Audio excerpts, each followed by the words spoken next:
Welcome back. Today we're talking all about photography mistakes. Mistakes that I've definitely made, mistakes that you've probably made or will soon make, how to avoid them, but also why they're sort of necessary in growing as a photographer. I've definitely seen this video topic done before, a bunch actually, but I tried not to watch any of them while kind of coming up with this video because I wanted these to be really true to mistakes that I've made and do make still as a photographer. The first one you're probably expecting, and that is shooting in auto mode. And I think if you're starting out, it's definitely not like a red flag. I shot in auto mode for the longest time because it was quite literally essential for me to take a photo because I didn't know anything about my camera. I think if you're a photographer that's maybe more intermediate or more advanced and has been doing photography professional for years, it can be super easy to just be super critical about someone shooting in auto. And I think we can go easier on beginners shooting in auto because I know for me, like I said, I had no idea what anything was, from ISO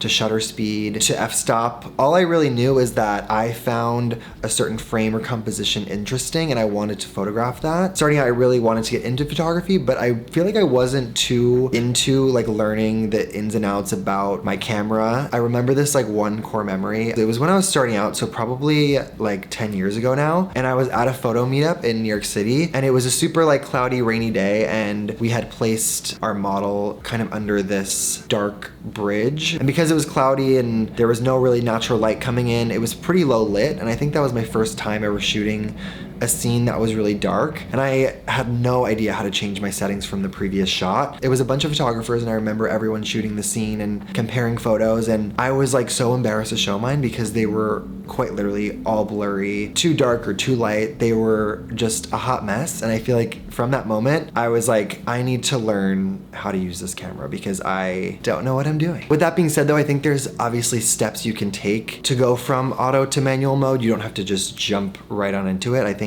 you could, but it might feel a little bit overwhelming. If you look on your camera, there's other modes like aperture priority mode. This lets you set the aperture and then the camera adjusts the shutter speed for you. And this mode is definitely the most useful if you're capturing a particular depth of field. And I think that's why I'm kind of saying auto mode can be considered a mistake, just because you're not fully in control of the shot you're getting and the camera is kind of doing it for you in a way, because if you want a scene with a super blurred backdrop where there's a lot of bokeh and the subject really stands out from what's going on behind them, you're not given the ability to be super particular about your settings if you're shooting in that auto mode. There's also shutter priority mode, and this is where you select the shutter speed and then your camera will adjust the aperture for you based on your shutter speed that you selected. It's great for capturing fast movements or creating an intentional motion blur. There's also program mode, which is similar to auto, and this allows you to control certain settings like the white balance and the ISO. And I think these kind of modes were kind of the stepping stone for me to be able to shoot in manual mode. Moving on is kind of another common mistake that I see within beginner photographers, and this is something that I do immediately upon getting a new camera, because I've done entire shoots without making this change, and it's quite literally changed the entire trajectory of the photo shoot and the quality of the images that I walk away with, and that is changing your image settings from JPEG to RAW. You could also shoot in JPEG and RAW. This will just kind of eat up your memory card, but it's something that I do all the time. And if you've been shooting and editing in JPEG for a while, shooting in JPEG and RAW can feel a little bit more comforting when you're shooting, so you can always have that JPEG as well. But let's talk about why I think you should shoot in RAW, and also we can get into how you can do it if you don't already know how. So shooting in RAW gives you a higher quality image, better flexibility when you're editing, better dynamic range, and then when you are editing, it's also non-destructive. Shooting in JPEG definitely compresses whatever you're shooting, and you'll lose that quality data within the image. I always like to think of shooting in RAW as this sort of amazingly weird in-between from your camera to the actual image output. You have the ability to almost like go back in time while you're shooting and change things like the white balance and the contrast and tons of other settings without messing up the quality of the photo. And it works especially great if you've shot your image a little bit or a lot of it overexposed or underexposed. I intentionally used to shoot my images underexposed a lot because I wanted to save the details from the highlights, but I feel like within shooting in RAW, you can shoot the scene scene as you see it before you, and then kind of deal with shadows and highlights later on. So I'm never really worried about that while I'm shooting because I'm shooting in RAW. And if you're not already shooting in RAW and you want to, pause this video, go get your camera, bring it over here. I'm gonna walk you through it. Not every camera is the same, of course, but go to your camera's menu button and go to a section labeled image quality or file format, or it could even be image format. From here, you'll see a few different options for you to choose between, and all you have to do is go to that selection of RAW, or again, JPEG and RAW, confirm and exit the menu, and then you're all set. And when I made that transition from JPEG to RAW, I think I kind of found all these new possibilities for ways that I could shoot. I feel like I was kind of avoiding shooting in low light because I knew with the JPEG mode that I was shooting in, I wasn't able to recover shadows or a super underexposed image. And now with shooting RAW, I really just go for it and really shoot things for as I see them.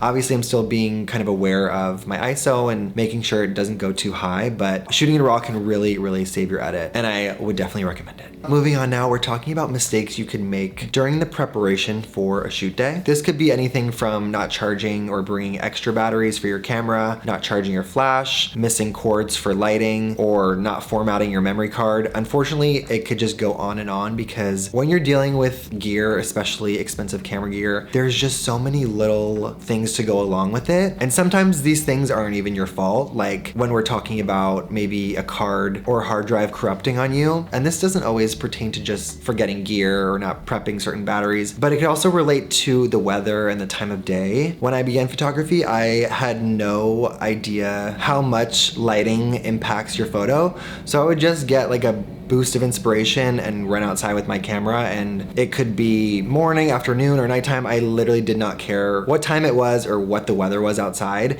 And sometimes I would walk away disappointed because my photos wouldn't look like maybe they did the previous day, and I feel like I wasn't being mindful of the weather and the time of day. I would definitely recommend to prepare for the time of day you're shooting with different gear or different lighting. If it's really bright out in the middle of the day, the sun is super harsh, maybe try combating that by bringing different reflectors or flashes with softboxes. If there's any natural light coming in, or maybe ask the host of the space, if there is natural light, what time does that natural light kind of come through the space and hit maybe the cyc wall? I've definitely found that certain hosts for renting studio spaces will obviously promote their space with this amazing natural looking light that just pours over the backdrop. But realistically, that only comes through a few hours out of the day, depending on if it's morning light or afternoon light or sunset. This might be a super obvious one, but also keeping in mind the season within when your photo shoot is happening. Is it winter? Are you shooting outside? And you might want to bring heat packs for everyone, or if it's summer,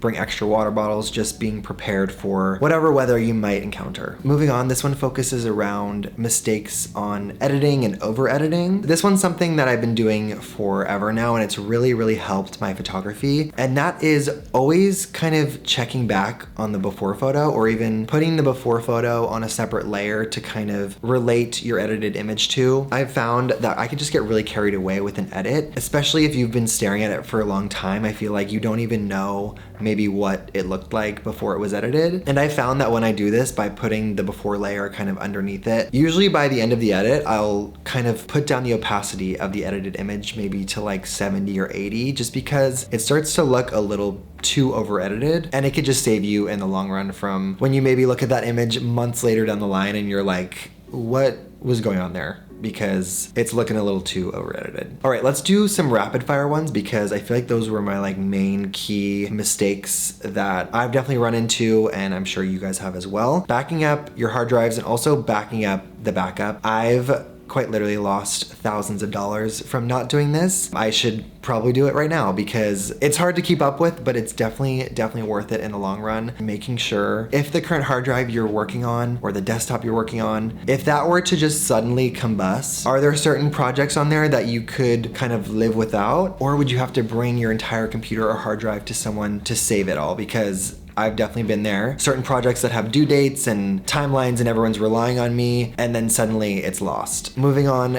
giving your camera or your lens a little clean, just like you would maybe bring your car to the car wash. Maybe don't put your camera through water.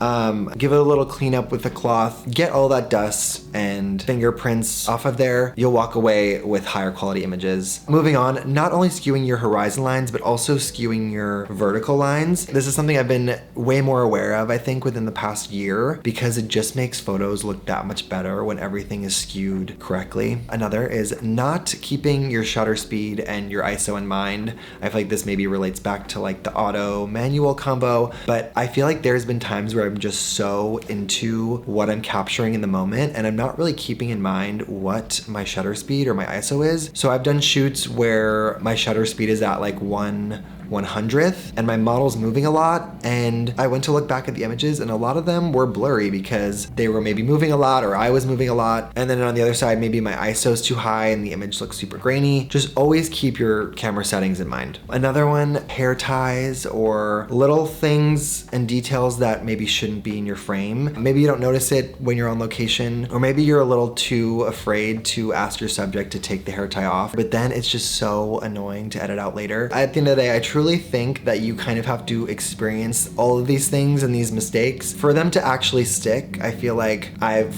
heard all of these before when I was kind of starting out, but again, I think it took me to experience the corrupted hard drive, to have a really grainy, underexposed image, to realize that I have to keep these things in mind. But if you guys have any crazy mistakes that you've maybe encountered while preparing for a shoot or while on a shoot, definitely let me know in the comments below. I want to hear all of yours. But yeah, I think that's everything. Stay up to date with me here on YouTube by subscribing, and also head to my Instagram to see everything I'm working on. It's @BrandonWoelfel. With all of that, I will see you guys soon. Bye.